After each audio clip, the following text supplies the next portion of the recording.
Halo kelas, kita lanjutkan materi kuliah probabilitas dan statistik.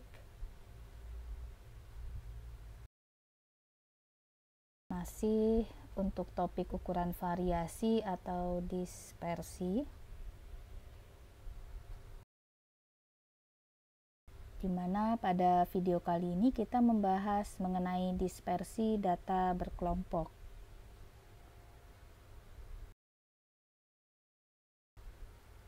Oke, untuk bagian pertama, data berkelompok, ada dispersi yang pertama itu adalah rentang gitu ya.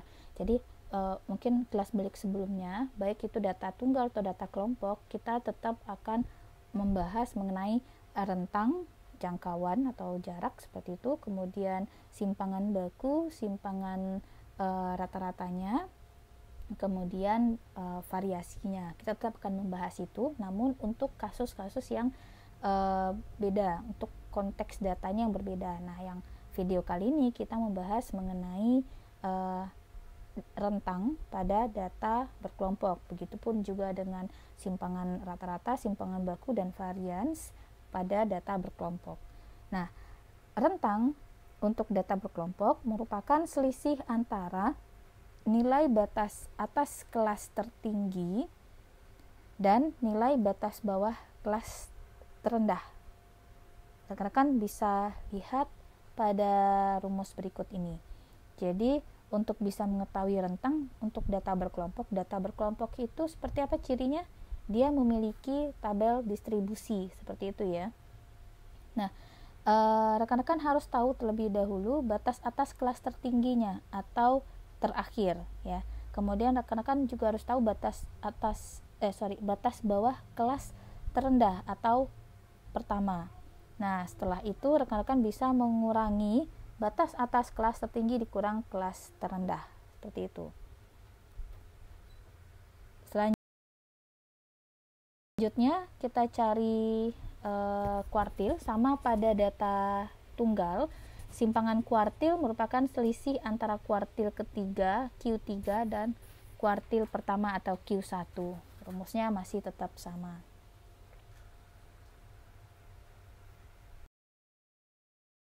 Selanjutnya, simpangan rata-rata.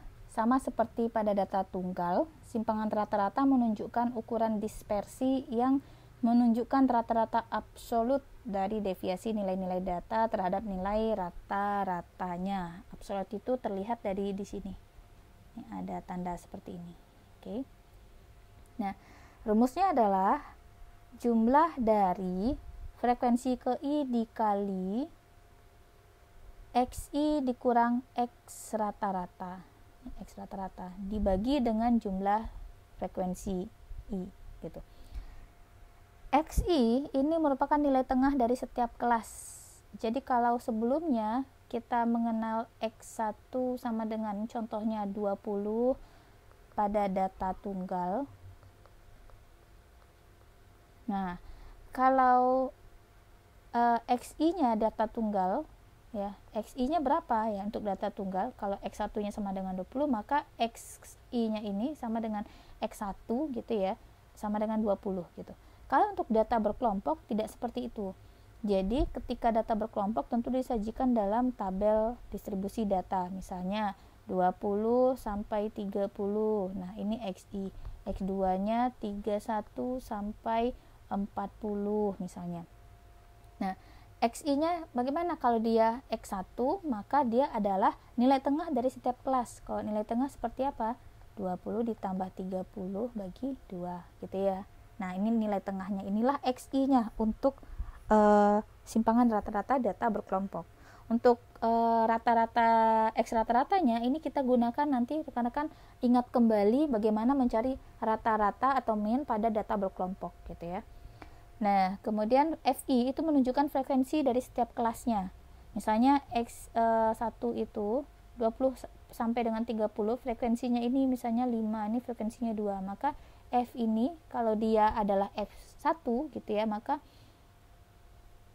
F1 misalnya dikali dengan X1 dikurang X rata-rata gitu ya. Nah, nanti dibagi dengan sigma dari FI-nya. Maka yang F1-nya itu kita isi berapa? Di sini selanjutnya adalah 5 dikali nilai tengah dari ini berapa gitu ya. Nanti dikurang dengan rata-ratanya dari keseluruhan datanya itu berapa gitu ya. Nanti masukkan. Nanti dibagi dengan jumlah frekuensinya. Jadi ini Anda bagi. Misalnya kalau ini hanya punya 2 data, maka ini sama dengan 7 ya. Maka di sini bagi 7 gitu. Nanti lebih detailnya bisa kita lihat pada contoh soal.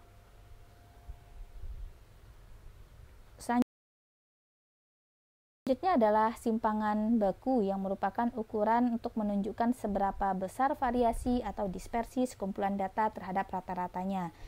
Untuk simpangan baku data berkelompok, kita gunakan rumus sebagai berikut. Ini simpangan baku yang membedakan dengan data tunggal itu di mana? Di sini. Ya. Kalau sebelumnya itu adalah jumlah dari XI, kalau sekarang adalah jumlah dari FI, frekuensi gitu. Selebihnya mirip ya, ada akarnya, ada N kurang 1 juga, ada XI kurang X rata-rata nanti dipangkatkan gitu, pangkat 2. Jangan lupa yang ini menunjukkan nilai tengah gitu. Nilai tengah gitu ya, nilai tengah atau rata-ratanya gitu dari suatu frekuensi, dari suatu kelompok data di frekuensi yang keberapa, seperti itu. Nah, variansnya atau variasinya bisa rekan-rekan gunakan rumus sebagai berikut. Ini tinggal sebenarnya mengeluarkan dari akar dan menambahkan dia kuadrat di sini. Jadi rumusnya ini mirip seperti standard deviation atau simpangan baku. Kita lihat soalnya untuk bisa lebih memahami bagaimana penggunaan rumus dari dispersi. Di sini ada nilai ujian dari 30 siswa yang dikelompokkan dalam tabel distribusi frekuensi sebagai berikut. Berikut adalah tabel distribusi frekuensinya. Yang ditanyakan adalah berapa rentang, simpangan kuartil, simpangan baku, dan variansnya. Rekan-rekan perlu ingat di sini, kalau untuk mencari rentang itu kita butuh adalah batas atas dan batas bawah gitu ya. Nah, di sini saya tandai. Ini akan menjadi bagian penting ketika rekan-rekan menjawab soal yang berkaitan dengan rentang. Oke, kita cek dulu untuk bagian pertama, jawaban mengenai rentang. Nah, ini dia. Rentang, kita harus tahu dulu batas atas kelas tertinggi dan batas bawah kelas terendah. Tadi saya sempat menandai bahwasanya batas atas kelas tertinggi itu di 119, batas bawah kelas terendah itu di 70. Rentang dikurangi, batas atas kelas tertinggi dikurang batas bawah kelas terendah 70. Dapatnya adalah 49. Nah, simpangan kuartil ini rekan-rekan ingat kembali bagaimana mencari simpangan kuartil pada data berkelompok untuk topik kuartil desil persentil ya pada video kita sebelumnya gitu ya. Nah, untuk simpangan kuartil sebenarnya rumusnya itu sama dengan yang di data tunggal, Q3 dikurang Q1. Namun kita tetap harus mencari berapa Q1, berapa Q3. Karena ini adalah data berkelompok, maka rekan-rekan masukkan dia ke cara pencarian Q1 atau Q3-nya itu untuk data berkelompok. Pada soal ini Q1-nya ya, kita bawa dulu, kita samakan dulu ya dia dengan frekuensi 1 sama dengan 5 gitu ya. Cek dulu Q1-nya sama dengan frekuensi 1. Coba lihat lagi di tabel frekuensi, tabel distribusi frekuensi di soal awal soal ini gitu ya. Di situ F1-nya sama dengan 5. Nah, 5 ini belum mencapai 25% karena kan kuartil itu yang Q1-nya 25% ya dari data.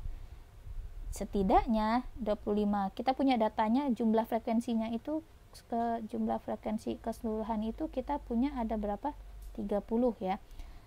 Setidaknya 25% dari 30 itu harus ada 7,5. Sementara kita baru 5 gitu. Maka Q1-nya itu sama dengan kita tambahkan dengan frekuensi di bawahnya lagi, F1 ditambah dengan frekuensi kedua, yaitu 5 ditambah 10 sama dengan 15. Nah, kok 15? Berarti sudah mencapai ya, bahkan sudah melewati ya minimum dari standar untuk Q1-nya 25%. Sehingga Q1-nya itu berada di F kedua.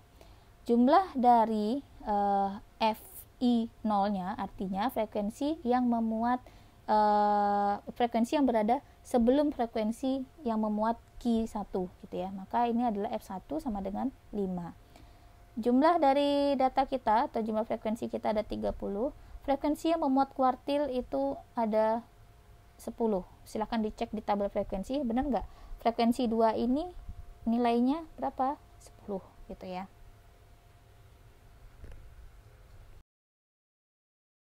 Kita cari nilai C. Nilai C ini kita butuhkan karena kita perlu memasukkan dia ke dalam rumus. Sekali lagi ini adalah rumus untuk mencari simpangan kuartil data berkelompok, sehingga kita butuh nilai seperti ini. Ada L0, ada RC, seperti itu ya. Ada FQ tadi yang sudah kita bahas sebelumnya. Kemudian kita cari di sini ya. C sama dengan setengah dikali. Nah, di sini rekan-rekan mesti ingat FQ kita itu kan sama dengan 10 ya. 10 ini berarti dia berada pada frekuensi kedua gitu. Frekuensi kedua ini coba cek kembali berapa nilai data pada frekuensi sebelum frekuensi kedua. Jadi nilai terakhir ya pada frekuensi sebelum frekuensi kedua ditambah dengan nilai awal pada frekuensi keduanya. Nah, ini dia. 79 itu berada pada akhir dari F1-nya gitu ya. Kemudian ini batas atas dari F1-nya. Kemudian 80 ini merupakan batas bawah dari F2-nya. Nanti rekan-rekan tambahkan bagi 2 dapatnya ini. Nah, ini yang disebut dengan L0 ya. Kalau rekan-rekan masih ingat pembahasan kita pada kuartil data berkelompok. Ini dia. Kemudian nanti ini L0 masukkan ke dalam rumus ini. Selanjutnya kita cari lagi C untuk yang berada pada frekuensi terakhir, batas akhir frekuensi ini ya, batas kelas terakhir pada F2 nanti ditambah dengan batas kelas pertama pada F setelah F2 gitu. Jadi ini batas atas dari F2-nya, ini batas bawah dari F3-nya, seperti itu. Ditambahkan nanti bagi 2 dapatnya segini. Nah, jadi C-nya berapa? 10. 89,5 dikurang 79,5 dapatnya 10. Langsung rekan-rekan masukkan dia ke dalam rumus berikut di samping ini. L0-nya tadi sudah dapat 79,5. C-nya tadi sudah dapat 10. I-nya itu karena kita mencari kuartil pertama, maka I-nya 1. Nanti dikali dengan jumlah data kita atau jumlah frekuensi kita ada 30. Kemudian dibagi 4 karena dia kuartil. Nanti dikurang dengan berapa jumlah frekuensi yang sebelum berada pada yang tidak memuat frekuensi kuartil gitulah ya, kurang lebih. Jadi adalah F1 ya, F1 karena frekuensi kuartil kita ada di F2 gitu. Maka yang tidak termasuk F2 adalah F1 gitu. Nilainya 5, nanti dibagi FQ kita adalah 10 kan. Kenapa FQ? Frekuensi yang memuat frekuensi kuartilnya gitu, maka nilainya 10, dapatnya adalah 82, seperti itu. Nah, selanjutnya mencari kuartil ketiga, kita lagi coba uji ininya ya, uji coba mengenai berapa kelayakan frekuensi untuk Q3 gitu ya. F1 ditambah F2 totalnya 15, sementara kita Q3 itu setidaknya itu kita sudah mendapatkan nilai 22,5, artinya 75% dari 30, 22,5. Kita hanya punya 15, maka perlu ditambahkan dengan F3, totalnya 23. Nah, berarti F3 ini memuat kuartilnya, kuartil ketiga. Kita lanjutkan, Q3 berada di F3. Jumlah frekuensi sebelum F3 itu ada 15. Itu kita lihat dari mana datang 15 Bu? F1 ditambah F2. Karena jumlah jumlah Fi0 artinya jumlah frekuensi yang berada sebelum F3 gitu ya. Kemudian N jumlah dari frekuensi keseluruhan atau jumlah datanya. FQ sama dengan 8. Nah, FQ8 ini adalah nilai frekuensi yang berada pada frekuensi yang memuat kuartil. Betul nggak F3 nya itu 8? Nanti silahkan dicek pada tabel data gitu ya, tabel distribusi datanya. Setelah selesai rekan-rekan definisikan seperti ini, maka masukkan dia ke dalam rumus berikut. Sama seperti yang sebelumnya, pada kuartil untuk data berkelompok kita cari dulu nilai C. C itu bagaimana? Setengah dari atau rata-rata dari frekuensi kelas teratas sebelumnya ini ditambah dengan frekuensi kelas bawah pada kelas yang memuat nilai kuartilnya pada atau F3-nya di sini. Nanti dibagi 2. Ini adalah L0-nya 89,5. Selanjutnya kita cari lagi selanjutnya frekuensi pada frekuensi yang teratas ya, frekuensi teratas pada frekuensi yang terletak di F3 nanti ditambah dengan frekuensi terbawah F4-nya ini gitu. Nah, dapatnya segini. Maka C-nya adalah 10. Di mana C10 ini adalah 99,5 dikurang 89,5.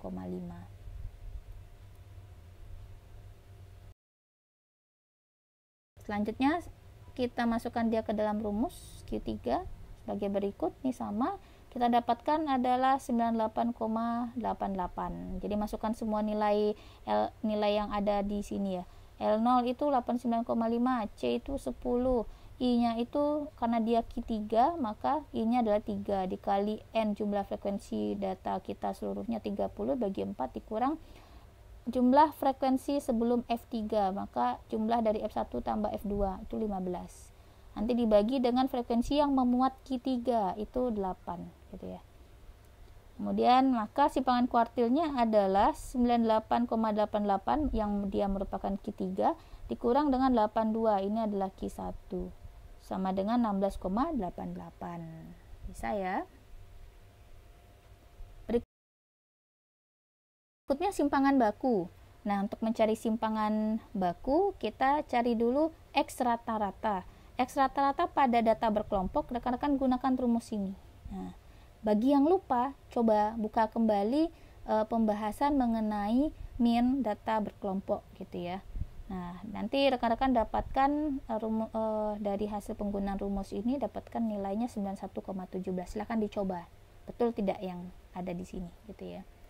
Kemudian setelah itu baru masukkan ke dalam ini sigma Fi, karena ini sebenarnya simpangan bakunya itu kan akar ya. Akar dari sigma Fi Xi dikurang X rata-rata pangkat 2 kan gitu ya. Nah, hanya saja kita untuk memudahkan cara mencarinya kita keluarkan dia dulu satu persatu gitu. Nah, kita masukkan dia ke sini. Fi dikali X karena Fi-nya itu F1 ya, F1. Kita punya sampai F5, maka di sini F1 dikali X1 dikurang X rata-rata pangkat 2. Begitu juga F2 kali X2 kurang X rata-rata pangkat 2. Ditambah dengan kesekian-sekian ya, sampai dengan kita punya sampai dengan frekuensi kelima, maka masukkan dia ke seperti ini. Nah, lebih detailnya kita turunkan lagi. F1-nya itu di sini nilainya adalah 5. Ini X1. Di mana dapatnya X1? Coba dicari lagi.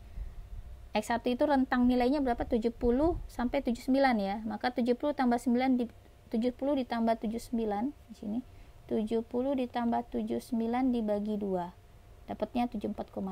Silakan cek ini 7079 ini dapatnya dari mana, Bu? Dari tabel data terdistribusi frekuensi yang di awal soal tadi gitu ya.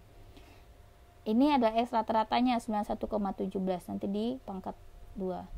Ini sama, ini F2, ini frekuensi, ini rata-rata untuk yang berada pada kelas ke X2, kemudian ini F3, ini F4, ini F5.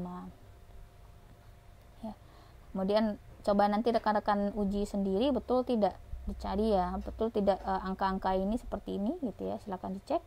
Dapat hasil akhirnya adalah sebagai berikut 40,26 4026,7 ya. Ini adalah nilai jumlah dari XI dikali XI dikurang X rata-rata dikali pangkat 2 gitu. Baru kita masukkan dia ke dalam rumus berikut ini. Nah, ketika tadi kita sudah dapatkan nilai ini, kita masukkan dia ke sini. Kita punya data 30 ya, seluruhannya jumlah dari frekuensi kita datanya itu ada 30 gitu dikurang 1. Kemudian masukkan dia ke sini 4026,7 dibagi 29. 29 dapatnya dari pengurangan 30 kurang 1.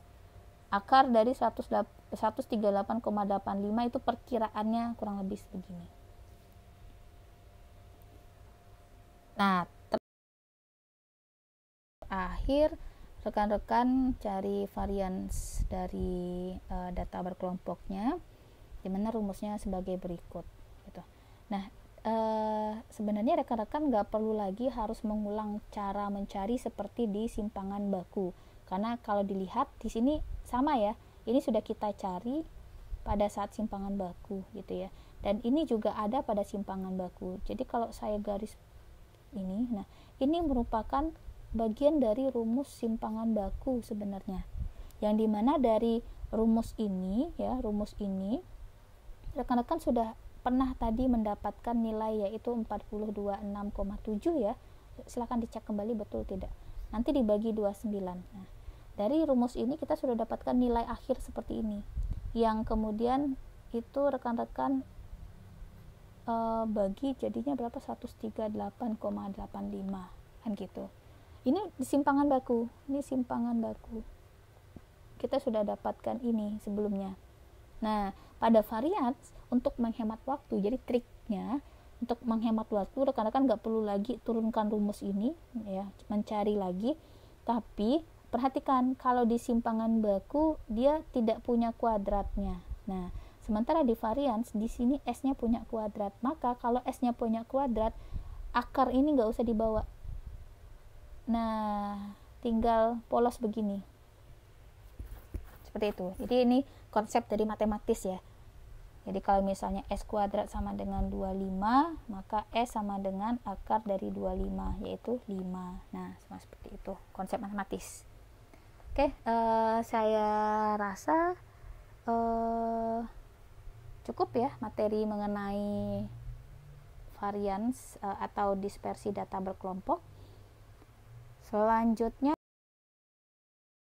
rekan-rekan bisa kerjakan latihan berikut, sama seperti konsep pengerjaan latihan sebelum-sebelumnya. Kerjakan di buku latihan, nanti kita bahas pada saat pertemuan di kelas. Sekian dulu pemaparan materi mengenai dispersi data berkelompok. Sampai ketemu lagi pada materi-materi kita selanjutnya. Terima kasih.